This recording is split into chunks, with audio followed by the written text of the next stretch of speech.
წელიწადზე მეტია გასული მას შემდეგ, რაც საქართველოში მიმდინარეობს უწყვეტი, ხაზგასმით ვამბობ, უწყვეტი პროტესტი ხელისუფლებად წოდებული ბანდის და ხელისუფლებად წოდებული ბანდის პოლიტიკის ან პოლიტიკად წოდებული ღალატის წინააღმდეგ. ხანდახან ქუჩაში რუსთაველის გამზირზე გამოდის უხეშად 500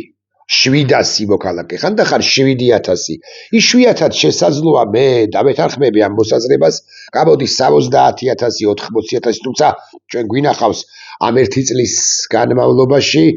ამ ერთი წლის მანძილზე ჩვენ გვინახავს 150000 კაციც კი რიყეზე, გვინახავს 150000 კაცი გმირთა მოედანზე, რუსთაველის გამზირზე, ესე შეფენილი რუსთაველის გამზირის თავისუფლების მოედნიდან რუსთაველის გამზირის ბოლომდე რესპუბლიკის მოედნამდე პრაქტიკულად ჭავჭავაძემდე თუ მელიქიშვილამდე გადაჭიმული ეს უწყვეტი ტალღა. გვინახავს უამრავი მარში, პრაქტიკულად ყოველ დღე მიმდინარეობდა ეს მარშები ტელევიზიიდან დაიძრებოდნენ ხოლმე ახალგაზრდები, ტელევიზიის მცველები, საზოგადოებრივი მაუწყებლის უმეტესწილად და შესძახებდა ხოლმე ერთი არაჩვეულებრივი მოქალაქე არ იქნება სამართალი, არ იქნება მშვიდობა. ახლაც ვხედავთ, ახლაც ვისმენთ ამ შეძახილს და სხვა ლოზუნგებიც იცით თქვენ რომ არის მაგალითად ცეცხლი ოლიგარქიას და კიდე უამრავი ის რაც ჩაეწერა, ბუნებრივადაც ჩაეწერა ამ პროტესტში, ამ პროტესტის ორგანული ნაწილი გახდა. ხელისუფლებად წოდებული ბანდა ხარობდა მაშინ, როდესაც 300 თუ 350 თუ 500 მოქალაქე იყო გამოსული, თუმცა ხარობდა მეთქი ერთის ხრივ ამას ვამბობ, მაგრამ ეს 500 მოქალაქეც მას უკიდურესად ძალიან უშლიდა ნერვებს, იმიტომ რომ ბანდას თავისი ავის რახვები აქვს შესასრულებელ განსახორციელებელი და ეს ავის რახვები, უბრალო ავის რახვები არ გეგონოთ, მათ თავებში მოფიქრებული, მათ ტვინებში სადა აქვთ, მაგრამ მაინც მოფიქრებული რაღაც პოლიტიკური ან პოლიტიკურად წოდებული ნაბიჯები. ეს ყველაფერი რასაკვირველია ნაკარნახევია რუსეთის მხრიდან, მოსკოვის, კრემლის, პუტინის უშუალოდ ან საქართველოს კურატორების, FSB, KGB-ს მემკვიდრე ორგანიზაცია, KGB-ს მხრიდან თუ მიერ და შესაბამისად მათ აქვთ, ანუ ამ ბანდას აქვს საკუთარი დედლაინები, რომ მაგალითად პირობითად აპრილამდე ეს უნდა მოვასწრონ, მაისამდე ის უნდა მოვასწრონ და ასე უხეშად ვიტყვი ცხადია ერთ წელიწადში, წელიწადნახევარში საქართველოს სრულიად უნდა გარდაქმნან რუსეთის უკანა ეზოდ ჭაობად, ტერიტორიად, ფეხსალაგად, ისეთ სივრცედ, რომელშიც რუსეთი გაილაღებს და გაილაღებს არა მხოლოდ იმით, რომ ქართულ შესანიშნავ ღვინოს შესვამენ ხოლმე აქ ჩამოთხრეული რუსი არა მხოლოდ ტურისტები, არამედ რუსი მაღალჩინოსნები, არამედ ეს ქვეყანა კიდევ უფრო დიდი ხვრელი უნდა იყოს, რომელიც მოამარაგებს რუსეთს, სანქციებში მოხვედრილ რუსეთს იმ პროდუქციით, რომელიც შეტანაც რუსეთში აკრძალულია. ხო და აი ეს დედლაინები აქვს ქართულ რუსულ ოცნებას მეთქი, აკი ამას ვამბობდი და ამ დედლაინებში ხან ჯდება ბიძინა ივანიშვილი პერსონალურად და მისი ბანდა და ხანაც შემოარღვევს ხოლმე და უთუოდ ევაჭრება რუსეთს და ეუბნება რომ ისიც რაც ცოტა გამიხანგრძლივეთ, რაც უნდა შემესრულებინა აპრილში, იმას შევასრულებ მაისში. მე ვერ გეტყვით რომ ივანიშვილი აბსოლუტურად წარმატებით ან ხორციელებს რუსეთის მზაკრულ გეგმებს საქართველოში, ვერ გეტყვით, იმიტომ რომ მიუხედავად მცირე და შესაძლოა ბევრის აზრით მცირეზე დიდი წარმატებებისა, რომლებსაც მიაღწია ივანიშვილმა ამ ერთი წლის განმავლობაში, მაინც რაღაცა ქართველი ხალხი არ გატყდა და თუნდაც 388 მოქალაქე გადის რუსთაველის გამზირზე, შესაბამისად ყველაფრის შესრულება ბიზნამ ვერ მოახერხა, ყველაფერი ვერ შეუსრულა რუსეთს და რა არ გააკეთა იცით თქვენ იმისათვის, რომ რუსეთი აქ შედარებით სწრაფად დამკვიდრებულიყო, რუსეთი, რომელიც ამავდროულად საქართველოზე კი ფიქრობს, საქართველოს მოხელთება კი უნდა, მაგრამ ამავდროულად საერთაშორისო და უმნიშვნელოვანეს პროცესებშიც არის ჩართული, იქ უკრაინა დასამარცხებელია, უკრაინას ვერ ამარცხებს, იქ ტრამპისთვის ისეთი სიტყვების თქმა, ისეთი წინადადებების შეთავაზება, რომელებიც ტრამპს პრეზიდენტს შეერთებული შტატებისა როგორღაც მოალბობს რუსეთის მიმართ, ვერ გეტყვით რომ წარუმატებელია ამ თვალსაჩინო პრეზიდენტი პუტინი ეს ძველი კგბ-შნიკი, ფსბ-შნიკი კაცი და ასე შემდეგ იქ ევროპა ცალკე, ჩინეთთან ურთიერთობა ცალკე, ინდოეთთან ურთიერთობა ცალკე, იქ კავკასიის რეგიონში საკმაოდ რთული ვითარება სხვა ორ ქვეყანას, სომხეთსა და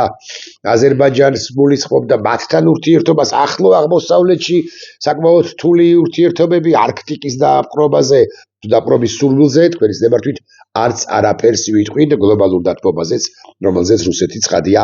არც ფიქრობს, იქ სულ გამყინვარებაა ყოველ შემთხვევაში ტვინსა შინა რუსისა უმრავლეს შემთხვევაში.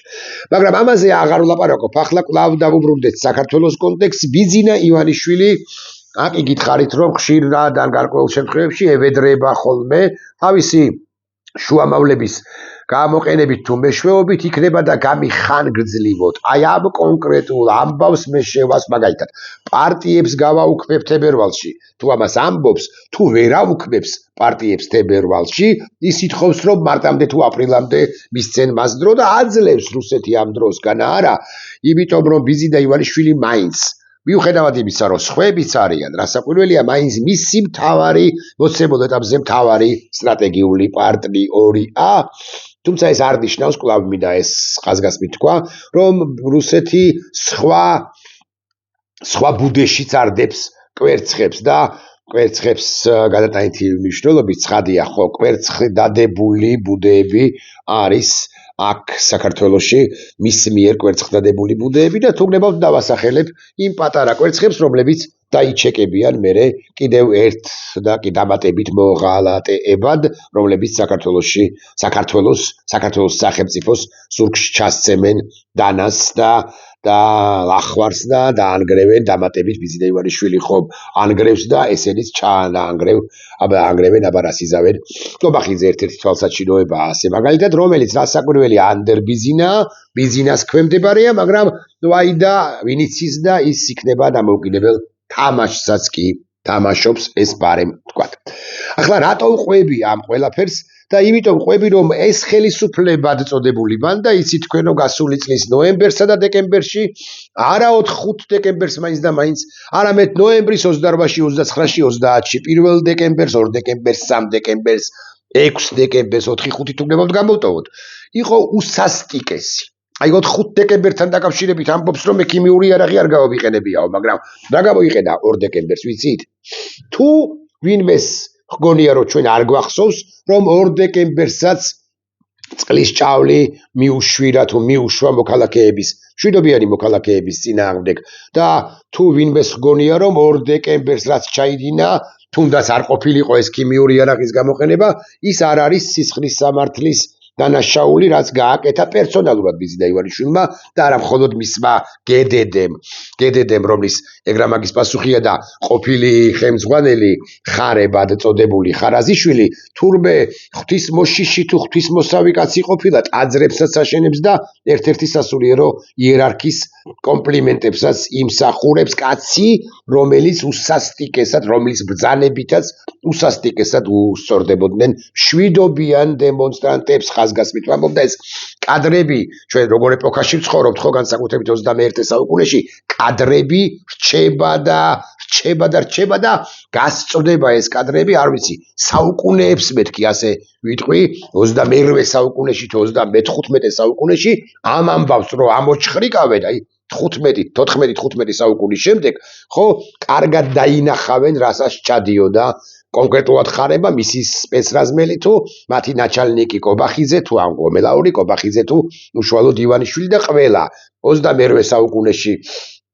თუ 35 საუკუნეში, ხო, ანუ წარმოიდგინეთ 14 საუკუნის შემდეგ გაიშვერს ხელს ისტორია, გაადანაშაულებს ჩვენც ვადანაშაულებთ, მაგრამ აი ეს ისტორიის ვერდიქტი ბიძინა ივანიშვილისთვის კიდევ უფრო მძიმე იქნება იმ ხანად რასაკვირველია საფლავში ყოფისათვის და იმის იმგვარი პირისათვის, რომელიც უკვე სერგო ორჯონიკიძეზე უარეს, ვინიცის ორჯონიკიძეზე უარესადაც კი იქნება ჩაწერილი იმ ხანად საქართველოს ისტორიაში, იმიტომ რომ ჩვენ უნდა მივათრიოთ პირდაპირ მნიშვნელობით მიწიდა ივანიშვილი ჰააგის სასამართლომდე ან ეროვნულმა სასამართლომ უნდა გამოიტანოს უმკაცრესი გადაწყვეტილება ვერდიქტი მის წინააღმდეგ. მოკლედ, ქიმიური იარაღიც დაგვიშინეს და მე უკვე რომ ვერ გააჩერეს ეს პროტესტი, ამ ბანდიტებმა მოიფიქრეს შემდეგი რამ, რომ მოდი ვინც კი გავა რუსთაველის გამზირზე და გადაკეტავს ავტომობილების სავალ ნაწილს, მოდი ეს ადამიანები დავაჯარიმოთ. და დააჯარიმდა 1, 2, 5, 7, 15 ადამიანი, ბევრი, ცოტა 15 კი არა, 150, 1500, 15000. ცხადია, ზუსტ რიცხვს ვერ დავასახელებ, მაგრამ ძალიან ბევრი, ეგ კი არა. ძალიან ბევრს აქვს, არა თუ 2, არამედ 20, 50, 50, 70, 100 სიჯარიმაც. 100 ჯარიმა შესაძლოა ბუკვალური მნიშვნელობით ყველას კი არა, ბევრს არა აქვს, ან არავის არ აქვს, მაგრამ 100 ჯარიმა რომ გაამრავლოთ, პირობითად 50 ჯარიმა რომ გაამრავლოთ 5000-ზე, ხო წარმოგიდგენიათ რა თანხებზეა საუბარი, ისი ამოღების სურვილიც ამ ხელისუფლებას ერთის მხრივ აქვს, მაგრამ უფრო იმიტომ გააკეთა ეს ყველაფერი, რომ დაეშინებინა, მაგრამ ჯიუტად გადადიოდა, მოქალაქე გადადიოდა და ვერ გაიგო კოლექტიურმა გოგა ხაინდრავამ თუ ამ მნიშვნელობა აქ ვის დავასახელებ, მათი პროპაგანდისტებიდან კი, მაგრამ რატო გადადიანო იკითხულობდნენ ისინი და იმიტომ გადადიოდნენ და გადადიან რუსთაველის გამზირზე თუ სხვა კუჩებზე, იმიტომ კეტავენ ავტომობილების სავალ ნაწილს, რომ შესანიშნავად ხვდებიან 5000 ლარში არ არის საქმე. შესანიშნავად ხვდებიან, რომ სახელმწიფო საუქმებს თქვენი კაგებეშნიკების, ხაინდრავას მიმართავ, კაგებეშნიკების ნაჩალნიკი, კაგებეშნიკი ბიზინა ივანიშვილი და ამას არ დაგანებებთ მეთქი, არასდიდებით ქართული საზოგადოება, ქართველი ხალხი და ასე შემდეგ. ამის შემდეგ, როდესაც ეს მეთოდი არაეფექტური აღმოჩნდა, ამ მეთოდმა ვერ გაჭრა, გადაწყვეტილება მიიღეს, ნახეთ როგორი. მიიღეს გადაწყვეტილება, რომ ჯერ ადმინისტრაციული წესით დაეჯარიმებინათ მოქალაქეები და ესეთი დააჯარიმეს 100-ობით მოქალაქე. დააჯარიმეს კი არა, დააპატიმ, დაატყვევეს, მზეულა დაიყვანეს. და უკვე შემდგომ ვინც გაიმეორებდა ამას, ვინც ის კი არა, ერთწლიან პატიმროში სიხლის სამართლებრივი პასუხისმგებლობა დაეკისრათ და ერთწლიან პატიმრობაშიც კი გაეშვათ და გაგიკვირდებათ და რა მოხდა? მოქალაქეები არც ამას შეუშინდნენ, კიდევ ერთხელ აღშფოთდა გოგა კოლექტიური გოგა ხაინდრავა, კი მაგრამ ესენი ხომ აკაცუკები არიან, ფულს იღებენ, ფულს რომ იღებდნენ, მაგალითად 188 ლარს, 188 ლარად არავინ მიდის საპატიმროში, არავინ მიდის საპატიმროში თუნდაც 7 თუ 8 თუ 6 დღით გაგიჟდა, გადაირია ბანდა ხელისუფლება, როდესაც უკლებლივ ყველა ვინც გამოვიდა, ქალიან კაციანა ჯანმრთელობას შერყეულიან, ახალგაზრდა, ჯანღონით სავსეიანა, ყველა გამოდიოდა ღიმილით, ყველა გამოდიოდა შემართული, ყველა როგორც ერთი ამბობდა, რომ მე რასაკვირველია, სად ვიქნები და რუსთაველზე ვიქნები, რას მეკითხებით, ამას ამბობდა ყველა ვინც გავიდა. ამის შემდეგ მიიღეს უცნაურესი გადაწყვეტილება, უცნაურესი ჩვენთვის მეორე მხრივ, თორე ისე პრინციპში საკმაოდ მოსალოდნელი გადაწყვეტილება პერიმეტრზე, რუსთაველის გამზირი, ეს თუ რუსთაველის გამზირის გზის სავალი ნაწილია, პერიმეტრზე ჩააყენეს, აი აქ, ესე გავხაზავ, აქ ჩააყენეს პოლიციელები, რომლებიც სხვა შორის ბოლო დღეებია, დაახლოებით 5-7 დღის წინ ვიყავი. 5-7 დღის წინ, როცა არეული იყო. გამინდი, სულაც აღარ იდგნენ პერიმეტრზე და ამ ავტომობილები მიხვებოდნენ იმ მარშს, რომელიც როცა მე ვიყავი რუსთაველის მეტროსკენ დაიძრახ და მოქალაქეები დარჩნენ, მართლაც ბუნებრივად დარჩნენ რუსთაველის გამზირზე, ანუ პარლამენტის მიმდებარე ტერიტორიაზე, მაგრამ ეს უარესი აღმოჩნდა. ხელისუფლებისათვის, ანუ ვერც ვეღარავის ვეღარ იჭერს, ვერც ვეღარავის ვეღარ აჯარიმებს, მათეული კანონიც, გაგებით კანონიც კი არ ირღვევა და ტროტუარზე დგანან ყველამ, სამღვდელო პირის სიქარი და რაღაც ჭარმაგი კაცის სიქარი, სტუდენტის სიქარი და პროფესორის სიქარი და ასე შემდეგ, ყველა პროფესიის ადამიანია მეთქი. ასე ვიტყვი, გადაირია ეს ხელისუფლება, გადაირია და დაიწყო დევნა პირდაპირ მნიშვნელობით ამ მარშებს გაჰყვა. და ლეონიძის ქუჩაზე, რამდენიმეჯერ ლეონიძის ქუჩაზე მოვხვდი და კიდე სხვაგანაც. მაგალითად, ლეონიძის ქუჩაზე რო შევხვდით ეროვნულ ბანკთან ახლა თუ არ ვცდები საგარეო საქმეთა უწყება, ანუ ბოჭორიშვილისა. როცა ტროტუარს არ გადაგვაცილეს, რა და ვისი ვიწროვე, ეგ ისეთი ფართო ხო არ არის ტროტუარი, როგორც პარლამენტის წინ. მაინც გავყევით კი ბატონო ტროტუარს. მერე შევხვიეთ მთავრობის ადმინისტრაციისაკენ, სადაც ბანდიტი კობახიძეს ის და იქ როცა მე ვიყავი იმ დღეს აღვწერ, იმ დღეს ვიხსენებ და იქ იძულებულები ვიყავით, რომ ტროტუარი არ არის უბრალოდ და იძულებულები ვიყავით, რომ გადაგვეკეტა გზა. ვერც ვერავინ დააჯარიმეს მეთქი, ვერც ვერავინ დაიჭირეს მეთქი, ყოველ შემთხვევაში იმ რაც მე ვიცი, იმ კონკრეტული საპროტესტო აქციიდან, მაგრამ ესენი გადაფსიხებულნი არიან მათ შორის იმაზე, რომ რუსთაველის თუნდაც ფართო ტროტუარზე, არო პარლამენტის მიმდებარე ტერიტორიაზე, კვლავ იკრიბება მათეული გაგებით 300 აკაცუკი თუ 300 აკაცუკია. 300-ნი თუ ვართ და აკაცუკები თუ ვართ, მართლა მაშ რა პრობლემაა?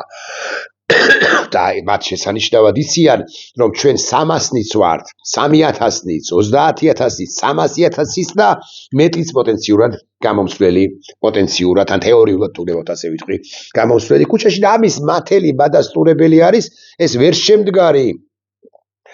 რევოლუცია 4 ოქტომბერს და ვერ შედგებოდა ის ბუნებრივია და უკვე შემდგომი დღეების 26 ოქტომბრის საპროტესტო აქცია მე უკვე 28 ნოემბრის უმასშტაბურესი საპროტესტო აქცია და ასთავარია ლამაზი, ასთავარია ძლიერი ვერც მათმა პროპაგანდამაც კი ხმამაღლა ვერ თქვა რომ 5000 კაცზე მეტი არ იყო შეკრებილიო, ხო, თუ არ ვთქვი პაპუაშვილ ბანდიტს წასვლაც გაახლოებით მსგავსი, მაგრამ აბა მისიანებმაც კი არ დაუჯერეს ამ რუსის მეოთხე თუ მეხუთე რუს პირველი რუსი ივანიშვილი, მეორე კობახიძე, ხო, მესამე ალბათ პაპუაშვილი ან დინარაძის შემდეგ არის ის რუსთა ასეთ გრძელ და გრძელ სიაში, რომლებიც იმ რუსთა სიაში, რომლებიც მართავენ ჩვენს ქვეყანას. დიახ, რუსები არიან ისინი, ქართულ გვარიანები, ამას ვიტყვით ხმამაღლად, რაც მთავარია ტაბლიაშვილები თუ სხვები რომ გაძრობს გაჩერდნენ. უთუოდ გამოჩნდება ერთი კინკილა ისტორიკოსი, რომელიც დაწერს მემუარებს დაწერს, ან ისტორიის სახელმძღვანელოს დაწერს და სწორედ ასე მოიხსენიებს და ის ისტორიის სახელმძღვანელო იქნება ამოწეული თუნდაც 10 წლეულების შემდეგ, რომც გაიმარჯვოს ივანიშვილმა, ოღონდ ივანიშვილი ამ პროცესში ვერ გაიმარჯვებს. ეხლა რატო გიამბობთ ამას? ესენი ფრიად შეწუხებულნი არიან, იმიტომ რომ რუსები აწვევიან მეთქი, ასე გეტყვით და მოიფიქრეს ამგვარი რამ. ხალხის მოძრაობის ადგილას აქციის გამართვას წინასწარი გაფრთხილება დასჭირდებაო. ოცნება ამკაცრებს კანონს კიდევ ერთხელ. ანუ რუსთაველის გამზირზე რომ გახართ, წინასწარ უნდა გაგვაფრთხილოთ, ბაბატეთ, ვინ უნდა გაგაფრთხილოთ? ეს არის აბსოლუტურად სპონტანური, ინდივიდუალური გადაწყვეტილება ყველა მოქალაქისა. მე უნდა გავაფრთხილო, რომ რუსთაველის გამზირზე გავალ და გავჩერდები? თუ 350-მა ეგრეთ წოდებულმა აკაცუკმა თუ პროტესტის მონაწილემ ინდივიდუალურად უნდა შევატყობინოთ, ამ შემთხვევაში მაღალი ალბათობით სწორედ დედაქალაქის ბანდიტ მერს და ბანდიტურ მერიას, რომ ჩვენ დავდგებით რუსთაველის გამზირზე. როგორ წარმოგიდგენიათ, არქიმანდრიტი დოროთე ყურაშვილი გამოდის და აგზავნის თუ მიდის მერიაში და ეუკანცელარიაში აბარებს, რომ მე დღეს ვიქნები მაპატიეთ და ვიქნები რუსთაველის გამზირზე საღამოს 9:30-დან 12-ის 20 წუთამდე და ასე 350 თუ 780 თუ 1560 მოქალაქე ყოველდღე დადის ან წერილს წერს მერიაში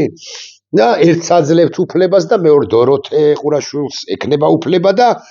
მამა ილიას მაგალითად არა. სიგიჟეა საბოლოო ჯამში, მაგრამ ეს რისი მადასტურებელია, ეს მადასტურებელია, რომ ესენიც ჩვენც ხო მძიმე მდგომარეობაში ვართ, გულახდილად ვიტყვით, იმიტომ რომ ჩვენთან რაღაცა ორგანიზებულობა არ ჩანს, ბევრი პრობლემაა და მაგრამ ესენიც ძალიან უკიდურესად მძიმე მდგომარეობაში არიან. მე არ ვიცი რას ვიზამთ, აქედან გამომდინარე ამ ეგრეთ წოდებულ ახალ საკანონმდებლო ინიციატივას დავემორჩ კანონს, ნათქსეულს, დავემორჩილებით თუ არა, ვერ გეტყვით ამასთან დაკავშირებით ვერც ვერაფერს, მაგრამ იმას კი გეტყვით, რომ ეს ხელისუფლება შესაძლოა იმაზეც კი წავიდეს, რომ ტროტუარზე შემოგვასიოს საკუთარი ბანდიტები. მე გულახდილად გეტყვით, მოცემულ ეტაპზე ამაში ეჭვი მეპარება, ამას ალბათ ვერ გაბედავს, თუმცა რა არ გაუბედავს მეორე მხრივ ვინ გამორიცხავს, რომ თუ ხალხმრავალი და მათეული გაგებით დაძაბული აქცია იქნება, ვინ გამორიცხავს, რომ ისინი კვლავ გამოიყენებენ ამ წყლის ჭავლის მანქანას, რომელშიც გარეული იქნება სწორედაც რომ ქიმიური იარაღი. გამორიცხავთ, მე არაფერს არ გამორიცხავ, იმიტომ რომ ბიზინა ივანიშვილი ეს მეგალომანიაკი კაცი, ეს არა შერაცხადი, ანუ შეურაცხადი კაცი, ყველაფერს აკეთებს. და საომავლოდაც გააკეთებს იმისთვის, რომ გადარჩეს, იმიტომ რომ მას ძიმე ბედი თუ ხვედრი თუ დღეები თუ ამბავი ელის რუსეთიდანაც იმ შემთხვევაში თუ ის დავალებას ვერ შეასრულებს და ისიც გარკვეულ საიტოჩია ბევრი ამბობს რომ უკრაინა მეც ვამბობ რომ უკრაინაზე არის მიბმული ჩვენი ამბავი მაგრამ მოდი სხვაგვარადაც შეხედეთ საკითხს იქნება და ჩვენ დამოუკიდებლადაც შეგვიძლია დასხლტობა რუსეთისაგან ოღონდ უნდა ვივარგოთ და მე ვერ ვიტყვი რომ ჩვენ არ ვარგივართ მე თამამად შემიძლია ვთქვა რომ ქართველი ხალხი არის რა ერთი წელი და მეტი უკვე ქუჩაში ხო ჩვენ რასაკვირველია საზოგადოებად ჩამოყალიბების პროცესში ვართ თუ გნებავთ ასე ვიტყვი და თუ ამ ბრძოლაში გავიმარჯვეთ და გავიმარჯვებთ რასაკვირველია ჩვენ შევქმნით ისეთ ქვეყანას ჩვენ ნიჭიერები ბონტომებულები პატრიოტები თავგანწირულები თავდადებულები როდესაც გავავლენ სინდისის და პოლიტიკოსი პატიმრები ხო ერთად ჩვენ შევქმნით ისეთ ქვეყანას როგორი ქვეყანაც ჩვენ აქამდე არ შეგვიქმნია გაგიკვირდებათ და არ შეგვიქმნია ისეთი ქვეყანა უნდა შევქმნათ და ერთადერთი ბარიერი არის რუსი ბიზინა ივანიშვილი ნახვამდის